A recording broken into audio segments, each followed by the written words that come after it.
Miss Gaikwad, तुम्ही आता घरी जाऊ शकता, पण 8 दिवस तरी तुम्हाला कंप्लीट बेड रेस्ट हवाय. काळजी करू नका तुम्ही. मी बघेन तिच्याकडे. पलंगावरनं खाली सुद्धा उतरू देणार नाही. अच्छा, गुड. थँक्स.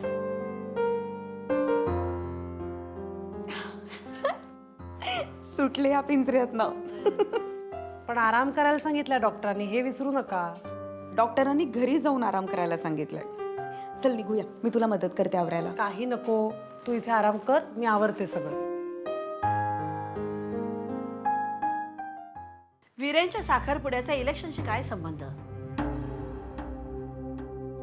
नाही नाही, अगदी तसं काय नाहीये. मला फक्त एवढंच म्हणायचंय की एकदा निवडणूक पार पडली असती ना, मग या गोष्टीवर आपल्याला सावकाशीने विचार करता येईल ना. आमच्या जिंकण्यावर तुमचा निर्णय अवलंबून आहे का? तसं असेल तर स्पष्ट सांगा. नाही नाही, तसं अजिबात नाहीये. फक्त मला असं वाटतंय की एकदा तुम्ही निवडून आलात ना, जिंकून आलात की तुम्ही निश्चिंत व्हा. आणि तुमचा विजय तो आमचा विजय नाही का? हो, आमच्यासारख्यांची भिस्त तुमच्यासारख्यांच्या विजयावर जास्त अवलंबून असते. आणि तुम्ही निवडणूक जिंकल्यावर जर साखरपुडा झाला ना, त्याला एक वेगळाच रंग येईल. नाही आणि आम्ही हरलो तर? काहीतरी काय, तुम्ही हरवलंच कशा? हो, तुमच्या विजयाच्या जल्लोषाची आम्ही केवढी जंगी तयारी केली आहे. लिहून देतो, तुम्ही जिंकणार म्हणजे जिंकणार. नुसत्या बाहेरच्या लढाया जिंकून नाही चालणार प्रतापराव. घरच्या लढाया सुद्धा जिंकायलाच हव्यात.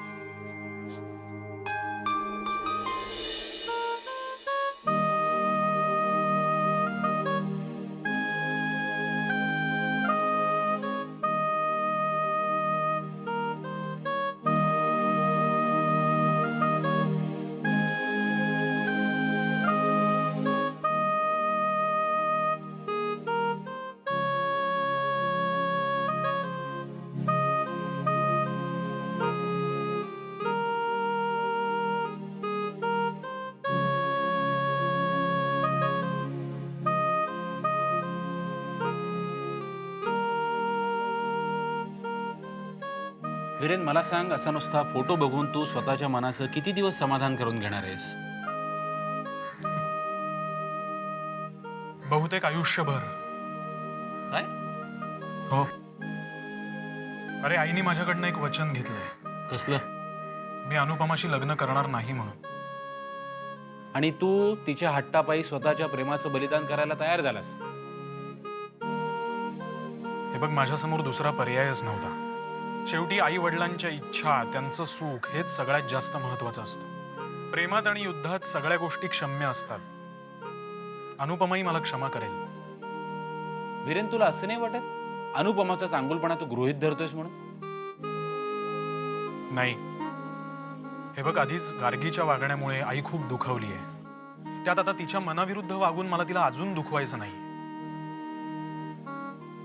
आणि उद्या कदाचित अनुपमा एखाद्या दुसऱ्या मुलाशी लग्न करून मला विसरूनही जाईल.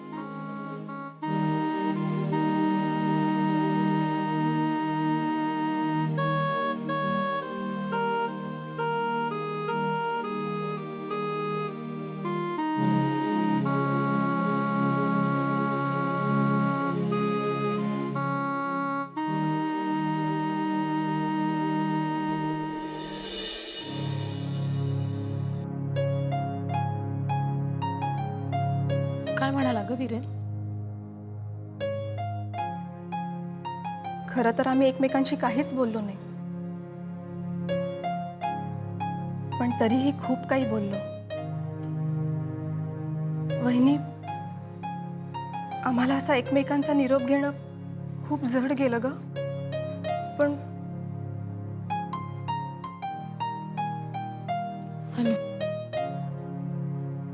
शक्य आहे का ग वहिनी आपल्या माणसाला असं विसरणं? काय रे कोकरा, कोण विसरलं कोणाला? काही नाही आबा, अशाच गप्पा मारत होतो आम्ही दोघी. मी बहिणीला सांगत होते की कॉलेजमधल्या बऱ्याचशा गोष्टी आता मी विसरले म्हणून. दोष तुझा नाही ग, दोष तुझा नाही. कसं आहे, 12वी नंतर हिला मोर आम्ही शिकवाय पाहिजे होतं. अहो, आजकाल पोरी शिकून कुठल्या कुठं जात्यात. जे झालं ते झालं आबा. आता पुढचं शिक्षण घेण्यासाठी आपल्या गावात चांगलं कॉलेजच नाही, त्याला आपण तरी काय करणार नाही का? पण तालुक्याचं कॉलेज होतं की. वहिनी, त्यापेक्षा शाळा परवडली. पण दोष खरं सांगू का आमचा आहे बरं का. कसं लाडोबा आमचा हो, एकुलती एक पोरगी म्हणजे का नाही कुठं पाठवायचं आम्ही धाडसच केलं नाही बघा. पण अजूनही वेळ गेली नाही आबा. महिना झाला मी बी तोच विचार करतोय. काय बी झालं तो पोरीला मोर शिकवायची, ते बी कुठं माहिती आहे काय मुंबईला. अगं तुझा काका भारत नसतो का तिथं, तो बी म्हणला होता पोरीला माझ्याकडे ठेवा म्हणून. बोललोय त्याच्याशी मी. मुंबईला? पण आई हो म्हणेल का? अगं तुझी तयारी आहे ना, मग झालं काय हो आबा. मी उद्या सुद्धा जायला तयार आहे. हायच नव, मग चांगल्या गोष्टीकडे वेळ नाही लावायचा. आता तेनासनी कसं तयार करायचं ते आमच्यावर सोडा की, आम्ही बघतो कसं काय करायचं ते.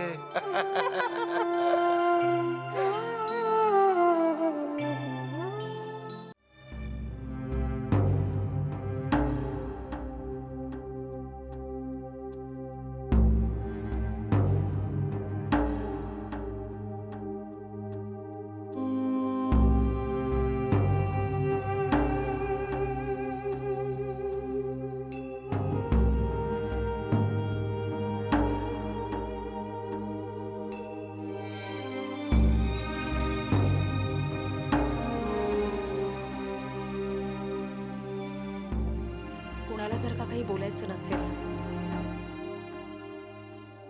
तर मला काही सांगायचंय. गार्गी, तुझ्या निर्लज्जपणाची कमाल झाली. एवढं सगळं होऊनही तुला बोलावंसं वाटतंय. म्हणजे म्हणजे गार्गी, तू आमच्या घराण्याची प्रतिष्ठा धुळीला मिळवतेस.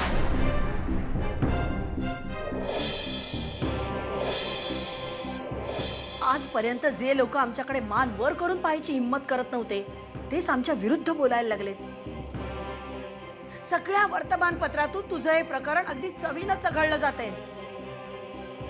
गार्गी, अगं तू आमदार सौदामिनी गायकवाडची मुलगी आहेस आणि आज तुझ्याचमुळे आमची राजकीय कारकीर्द धोक्यात येते. आणि एक लक्षात ठेव, तुझ्याचमुळे काय, इतर कुणामुळेही आमची राजकीय कारकीर्द किंवा आमची सामाजिक प्रतिष्ठा धोक्यात येणार असेल तर आम्ही ते कधीही खपवून घेणार नाही.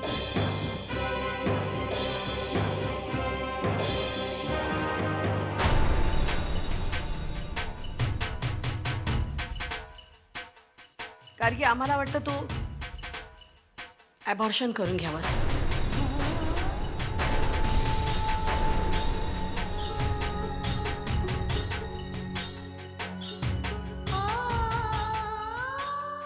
नाही आई, कुणाचाही विरोध असला ना तरी मी ह्या मुलाला जन्म देणार आहे.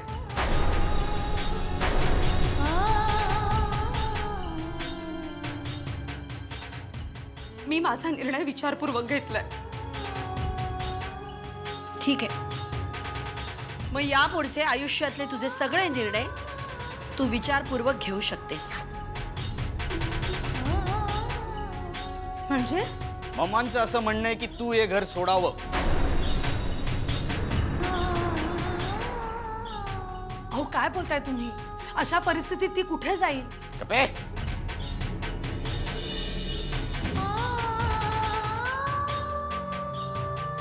ही परिस्थिती तिने सोडवून घेतली ना, मग ती निभावायला ती समर्थ आहे. एक मिनिट, तुम्ही जरा सगळे शांत राहाल का? घाईघाईने कुठलाही निर्णय घ्यायची काही गरज नाहीये. गपे, हे काय कोर्ट आहे का? खालच्या कोर्टात निर्णय नाही झाला मग वरच्या कोर्टात जायचं. मम्माने सांगितलेला निर्णय फायनल. ज्या पोरीला या घराण्याच्या आबरूची चाडणी आहे तिला या घरात राहायचा अधिकार नाहीये. अहो पण बहिणी प्लीज. आई, मला खरं तर तुझ्याशी खूप बोलायचंय. पण मला माहिती आहे अशा परिस्थितीत तू काही ऐकून घेणार नाहीस.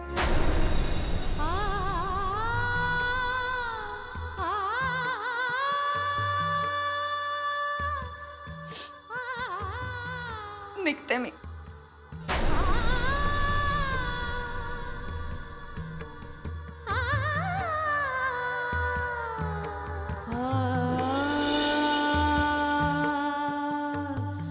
गार्गी ऐकून घे. गार्गी गार्गी हे बघ उगाच गार्गी गार्गी गार्गी हे बघ डोक्यात राग घालून जाणं काही अर्थ नाहीये. ऐकून घे गार्गी तू. वहिनी प्लीज प्लीज तुम्हाला नको थांबूस. अगं पण तू अशा परिस्थितीत कुठे जाणार आहेस? गार्गी हे बघ गार्गी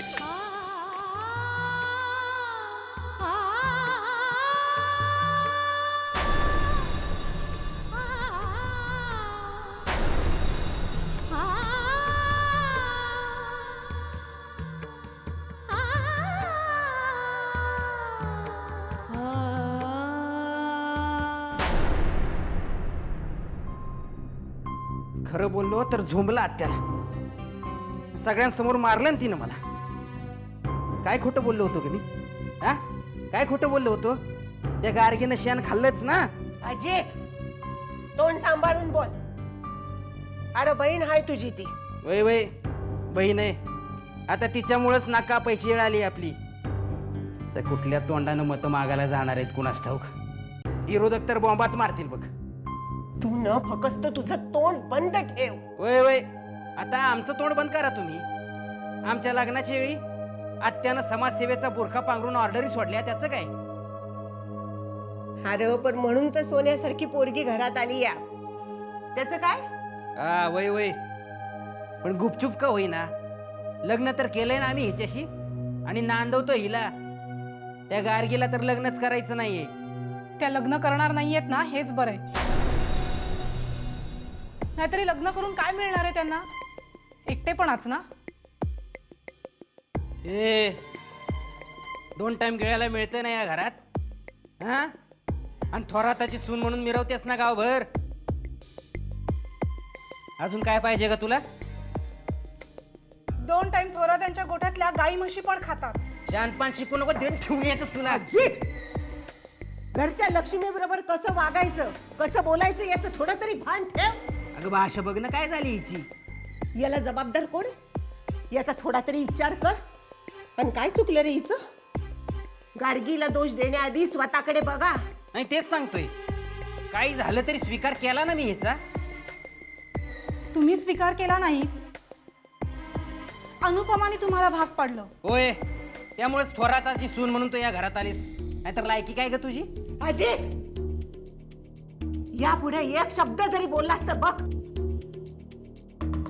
अरे या पातळी पोतर घसरलास तू.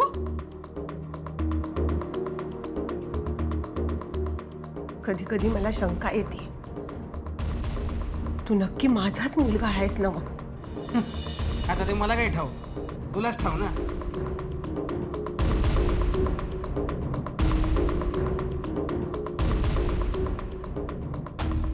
या पोरापायी मला आणखी काय काय बघायला लागणार आहे देव जाणे. हे पुरुष पण किती पटकन बदलतात ना. कधी कधी माझा मलाच प्रश्न पडतो की काय पाहून मी या माणसावर एवढं प्रेम केलं.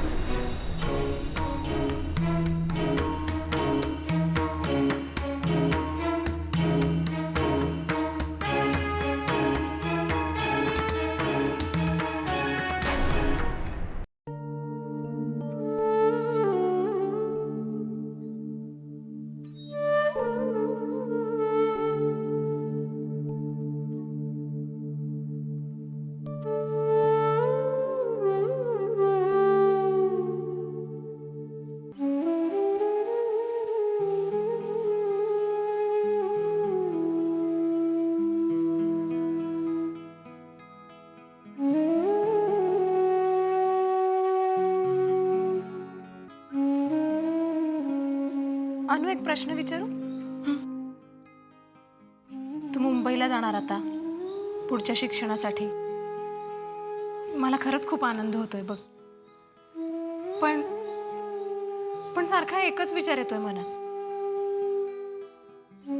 मुंबईला गेलीस आणि उद्या अचानक वीरेन समोर येऊन उभा राहिला तर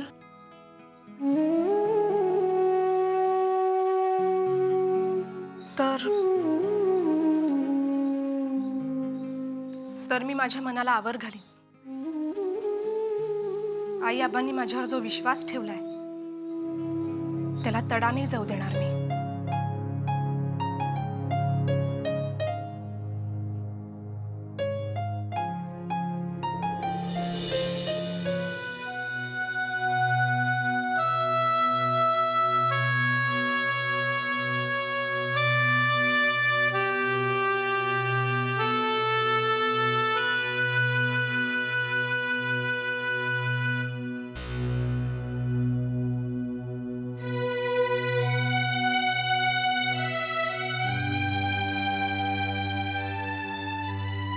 झोपली नाहीस? तुम्ही पण अजून जाग्या आहातच की. माझी कामं चालू होती आणि वयोमानाप्रमाणे झोप नाहीये. वयोमानाप्रमाणे का मुलीच्या काळजीनं? गार्गीचा विचार करत होतीस? का तुम्ही नाही करत? हे माझ्या प्रश्नाचं उत्तर नाही. तुम्हाला माझ्याशी बोलायचं नाहीये का बोलाल तेव्हा खरं बोलाल अशी भीती वाटते? आपण आपल्या मुलीशी चुकीचं वागलो असा सल तुमच्या मनाला कधीच टोचत नाही? किंवा आपण आपल्या मुलांवर अन्याय केलाय असंही कधी वाटत नाही? मुलांचे फाजी लाड करणं, त्यांच्या चुकीच्या वागण्याचे समर्थन करणं म्हणजेच आईचं कर्तव्य करणं असं वाटतंय का तुला नयन? पण चुका कोणाच्या हातून होत नाहीत. सगळेजणच चुकतात ना. दुसऱ्याच्या अनुभवातून येतं ते शहाणपण तोकडं असतं आई. ज्याला त्याला आपल्या अनुभवाने समृद्ध होऊ द्यायचंच नाही का? रोज नव्या चुका, नवे अनुभव. आयुष्य म्हणजे काय प्रयोगशाळा वाटली तुला? पण म्हणून आयुष्यभर दुसऱ्याच्याच ओंजळीनं पाणी प्यायचं? आई, तुम्हाला जसे तुमचे निर्णय योग्य वाटतात तसे प्रत्येकाला स्वतःचे निर्णय योग्य वाटण्याचा अधिकार आहे ना. आई वडिलांनी पंखात बळ द्यायचं असतं, पण त्या पंखांनी कुठवर भरारी मारायची हे ज्याचं त्यानेच ठरवायला हवं. नयन, वीरेंच्या बाबतीतलं एक वेळ तुझं म्हणणं मी मान्य करीन, पण गार्गीच्या बाबतीतलं तुझं समर्थन मला कदापिही मान्य होणार नाही. चूक गार्गीची आहे आणि आपली चूक आहे याचा त्याला पश्चाताप होत नाही याचा मला जास्त राग येतोय. गार्गीच्या हातून चूक झाली, अगदी 100% चूक झाली आहे, मला मान्य आहे. पण चूक झाली म्हणून तिला रात्री अपरात्री असं अशा अवस्थेत घराबाहेर काढायचं? एक आई म्हणून एक क्षण सुद्धा तुमचं मन कुठेही हेलावलं नाही? चुकीतून मार्ग दाखवायला नको का आई तिला? आपण एक आई म्हणून ह्या गोष्टीचा विचार करा ना.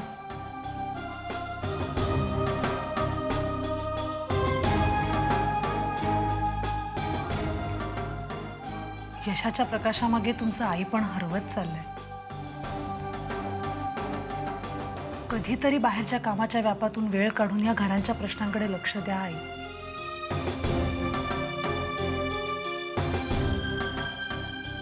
नाहीतर गार्गीच्या पावलावर पाऊल ठेवून तुमच्या कुशीतलं एक एक मूल ह्या घराची लक्ष्मण रेषा ओलांडण्याची शक्यता नाकारता येत नाही.